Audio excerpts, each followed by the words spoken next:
अथ षडधिकशततमः सर्गः। सारथिः सरथम् हृष्टः परसैन्यप्रदर्शनम् गन्धर्वनगराकारम् समुच्छ्रितपताकिनम् युक्तम् परमसम्पन्नैर्वाजिभिर्हेममालिभिः युद्धोपकरणैः पूर्णम् पताकाध्वजमालिनम् ग्रसन्तमिव चाकाशम् नादयन्तम् वसुन्धरा प्रणाशम् परसैन्यानाम् स्वसैन्यस्य प्रहर्षणम् रावणस्य रथम् क्षिप्रम् चोदयामास सारथिः तमापतन्तम् सहसा स्वनवन्तम् महाध्वजम् रथम् राक्षसराजस्य नरराजो ददर्शः कृष्णवाजिसमायुक्तम् युक्तम् रौद्रेण वर्चसा दीप्यमानमिवाकाशे विमानम् सूर्यवर्चसम् तडित्पताकागहनम् दर्शितेन्द्रायुधप्रभम् शरधारा विमुञ्चन्तम् धाराधरमिवाम्बुदम् स दृष्ट्वा मेघसङ्काशमापतन्तम् रथम् रिपोः गिरेर्वज्राभिमृष्टस्य दीर्यतः सदृशस्वनम् विस्फारयन् वै वेगेन बालचन्द्रानतम् धनुः उवाच मातलिम् रामः सहस्राक्षस्य सारथिम् मातले पश्य संरब्धमापतन्तम् रथम् रिपोः यथापसव्यम् पतता वेगेन महता पुनः समरे हन्तुमात्मानम् तथानेन कृता मतिः तदप्रमादमातिष्ठ प्रत्युद्गच्छ रथम् रिपोः विध्वंसयितुमिच्छामि वायुर्मेघमिवोत्थितम् अविक्लवमसम्भ्रान्तमव्यग्रहृदये क्षणम् रश्मिसञ्चारनियतम् प्रचोदय रथम् द्रुतम् कामम् न त्वम् समाधेयः पुरन्दररथोचितः युयुत्सुरहमेकाग्रः स्मारये त्वाम् न शिक्षये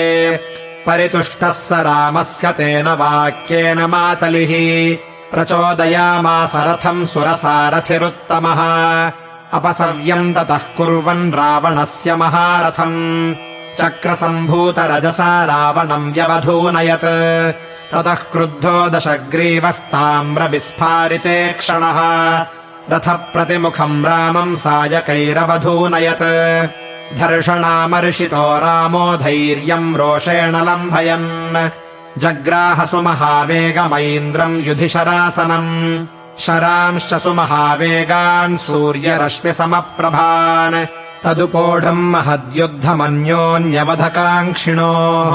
परस्पराभिमुखयोर्दृप्तयोरिव सिंहयोः ततो देवाः स गन्धर्वाः सिद्धाश्च परमर्षयः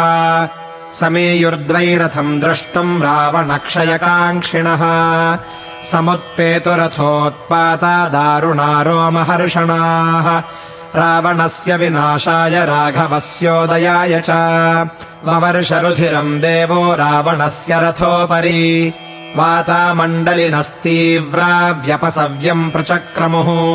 महद्गृध्रकुलम् चास्य भ्रममाणम् नभस्थले